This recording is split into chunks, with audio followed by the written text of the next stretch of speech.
हाय सभी को, welcome back to another video. आज की वीडियो थोड़ी अलग है, तो बिना देरी करे सीधा वीडियो में मिलते हैं। चांद।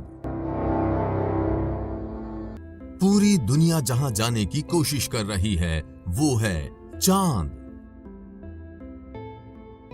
एक के बाद एक, अमेरिका हो, रूस हो, चीन हो या फिर अब भारत, हर देश चांद पर जाना चाहता है।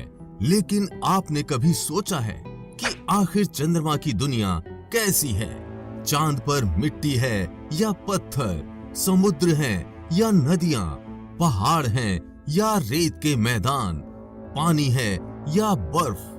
तो चलिए दोस्तों, अगले 10 मिनट में ले चलते हैं आपको चांद की सैर पर। तो चलिए शुरू करते हैं अपने चांद के सफर को।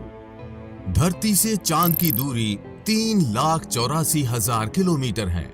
पृथ्वी से चांद तक पहुंचने में सबसे कम समय 4 दिन अमेरिका को लगा है। अगर ये मानकर चलें कि हम अमेरिकी स्पेसक्राफ्ट में बैठकर चांद पर जा रहे हैं, तो हमें वहां पहुंचने में 4 दिन का समय लगेगा। 4 दिन बाद हम चांद की जमीन पर होंगे। चांद की जमीन पर उतरने के बाद जो हमें सबसे पहले दिखेगा वो है चांद की जमीन। आपको चांद की जमीन ऊबड़ खाबड़ नजर आएगी। चांद की जमीन पर हर तरफ आपको दिखेंगे बड़े बड़े गड्ढे। जब आप चांद की जमीन पर खड़े होकर ऊपर की ओर देखेंगे तो आपको हमारा खूबसूरत ग्रह पृथ्वी नजर आएगा, जिसमें आपको पृथ्वी साफ साफ अपने अक्ष पर घूर्णन करती हुई नजर आएगी, लेकिन आसमान में सदा उसकी स्थिरता बनाए रखेगी। अर्थात चांद पर खड़े होकर पृथ्वी को कई वर्षों से अगर हम निहारते रहे तो वो अपनी जगह से टस से मस नहीं होगी। चांद का गुरुत्व आकर्षण पृथ्वी के मुकाबले 6 गुना कम है, यानी चांद की जमीन पर जाने के बाद हमारा वजन 6 गुना कम हो जाएगा। यदि पृथ्वी पर हमारा वजन 60 किलो है तो चांद की सरफेस पर आपका वजन केवल 10 किलो ही रह जाएगा। यानी चांद की जमीन पर उतरने के बाद आप अपने आप को काफी हल्का महसूस कर रहे होंगे। आप इधर उधर आसानी से उछल पाएंगे। इसी कारण नील आर्मस्ट्रॉन्ग जब चांद पर चल रहे थे तब उछल उछल कर चल रहे थे, क्योंकि दोस्तों चांद पर पृथ्वी की तरह चल पाना संभव नहीं है। चांद पर नील आर्मस्ट्रॉन्ग और उनके साथियों के कदमों के निशान आज भी चांद पर मौजूद हैं, क्योंकि वहां पर हवा न होने की वजह से वे निशान मिटे नहीं। फिर थोड़ा चलने के बाद जब आप चांद पर इधर उधर देखोगे तो आपको बहुत सारा कचरा, बैग, पेपर, बहुत कुछ क्षतिग्रस्त सैटेलाइट्स और यान मिलेंगे। ये सारा कचरा हम इंसानों ने फैलाया है। ये कचरा इतना ज्यादा है कि 5 ट्रक भर सकते हैं। चांद पर कचरा, बैग, पेपर अंतरिक्ष यात्रियों ने फेंके थे, जिसमें उनकी मल मूत्र और उल्टियां हैं। अब आप चांद की जमीन पर खड़े हैं तो आपको सबसे ज्यादा खतरा आसमानी मौत का है। जी हां, आसमान से आने वाली मौत। चांद का गुरुत्व आकर्षण कम होने की वजह से इसके पास कोई भी वायुमंडल मौजूद नहीं है। वायुमंडल की नामौजूदगी वहां पर रहने वालों के लिए उल्का पिंड जैसे खतरे का डर लगातार बना रहता है। यानी आप चांद पर खड़े हैं और पता नहीं कब एक बड़ा पत्थर आसमान से उड़कर आएगा और आपकी मौत वहीं पर हो जाएगी। यही वजह है चांद पर बड़े बड़े गड्ढों की। पृथ्वी से देखने पर जो चांद पर काले धब्बे दिखाई देते हैं, असल में वे धब्बे नहीं, गड्ढे हैं। जहां पर सूर्य की रोशनी नहीं पहुंच पाने की वजह से वो धब्बे नजर आते हैं। सूर्य के बाद आसमान में सबसे ज्यादा चमकने वाली अगर कोई चीज है तो वो है चंद्रमा। जब हम पृथ्वी के आसमान की तरफ देखते हैं तो हमें नीला दिखाई देता है, लेकिन चांद से आसमान की तरफ देखते हैं तो हमें नीला नहीं बल्कि काला दिखाई देता है। यानी आप जब भी ऊपर आसमान की तरफ देखेंगे तो आपको लगेगा कि आप काले आसमान की दुनिया में आ गए हैं। अब चांद पर खड़े होकर आप बहुत बोरिंग फील कर रहे हैं और हम मजाक नहीं कर रहे। अमेरिकी अंतरिक्ष एजेंसी नासा ने वर्ल्ड रिकॉर्ड में अपना नाम दर्ज करवाते हुए चांद पर वाईफाई की सुविधा उपलब्ध करा दी है, जो कि 19 Mbps तक इंटरनेट स्पीड देता है। यानी आप आराम से चांद पर इंटरनेट चलाकर अपना एंटरटेनमेंट कर सकते हैं। अब आपका मन कर रहा है इंटरनेट तो बहुत हुआ, अब चांद से मैं पृथ्वी पर अपने घर फोन करके बात करते हैं। आपने फोन मिलाया, फोन लग भी गया, लेकिन ये क्या, आप बोल रहे हैं लेकिन आपकी आवाज मुंह से बाहर नहीं आ रही है। जी हाँ, ये सच है। चांद पर आप कितना भी जोर से चिल्ला लें, आपकी आवाज मुंह से बाहर नहीं आएगी। धरती पर वायु की हमेशा हर जगह उपस्थिति रहती है, लेकिन चंद्रमा का अपना कोई वायुमंडल नहीं है, इसलिए वहां पर ध्वनि तरंगों का संचरण सामान्य रूप से संभव नहीं। यदि आप चंद्रमा पर किसी को पुकार कर बुलाना चाहेंगे तो उस तक आपकी आवाज नहीं पहुंच पाएगी।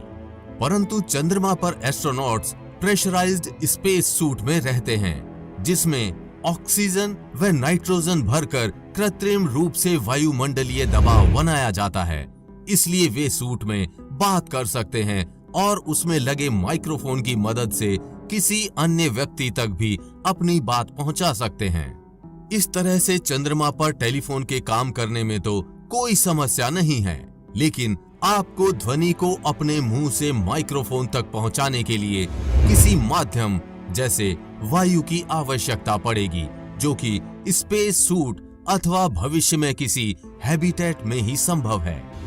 भविष्य में अगर चांद पर इंसानी बस्ती बनती है तो ये संभव है कि टेलीफोन से चांद पर बात की जा सकती है, लेकिन चंद्रमा से पृथ्वी तक सिग्नल पहुंचने में लगभग 1.27 सेकंड का समय लगता है।